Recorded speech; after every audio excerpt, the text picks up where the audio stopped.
पूर्णबंदी के बीच ट्रेनों के पटरियों पर दौड़ने का सिलसिला शुरू हो चुका है और अब 18 मई से पूर्णबंदी का चौथा चरण लागू हो रहा है। लेकिन प्रधानमंत्री नरेंद्र मोदी ने इस बार छूट का दायरा बढ़ाने के संकेत दिए हैं। दिल्ली वासियों के मन में भी एक सवाल कौंध रहा है कि आखिर मेट्रो सेवा कब से शुरू होगी और डीएमआरसी मौजूदा स्वास्थ्य मुसीबत के दौरान मेट्रो संचालन में क्या क्या सावधानी बरतेगी। इस रिपोर्ट के जरिए समझिए आखिर कैसी है दिल्ली में मेट्रो संचालन के लिए डीएमआरसी की तैयारी।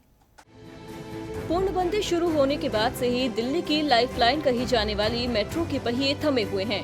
अब दिल्ली वासियों के मन में एक सवाल कौंध रहा है कि अगर सरकार पूर्णबंदी पार्ट 4 में छूट का दायरा बढ़ाती है तो क्या दिल्ली में एक बार फिर मेट्रो दौड़ती नजर आएगी।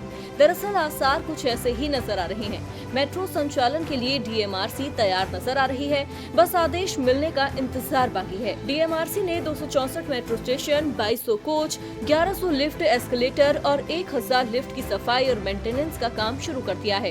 इसके अलावा कोच के अंदर स्टेशनों पर मुसाफिरों के बीच सोशल डिस्टेंसिंग बनाए रखने के इंतजाम भी किए जा रहे हैं। साथ ही सुरक्षा के लिहाज से सिग्नल, ट्रैक और तमाम दूसरे तकनीकी पहलुओं की भी जांच की जा रही है। डीएमआरसी के पीआरओ अनुज दयाल से मिली जानकारी के मुताबिक तैयारियां चल रही हैं। साथ ही मेट्रो स्टेशनों और ट्रेनों में सफाई अभियान चलाया जा रहा है। स्टेशन पर मार्किंग भी की जा रही है, लेकिन जिस दिल्ली मेट्रो में अक्सर भीड़ रहती है उसमें सोशल डिस्टेंसिंग का पालन करवाना डीएमआरसी के लिए किसी चुनौती से कम नहीं होने वाला।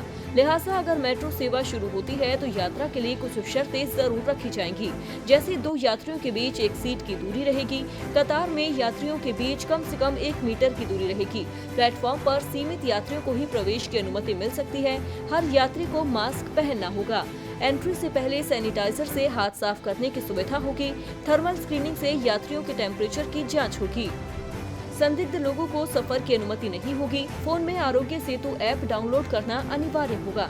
कुल मिलाकर देखा जाए तो डीएमआरसी की तैयारी तो मेट्रो संचालन की ओर ही इशारा कर रही है। अब बस आदेश का इंतजार है। देखना दिलचस्प होगा कि दिल्ली में मेट्रो कब से सरपट दौड़ती नजर आती है। डीबी लाइव की रिपोर्ट।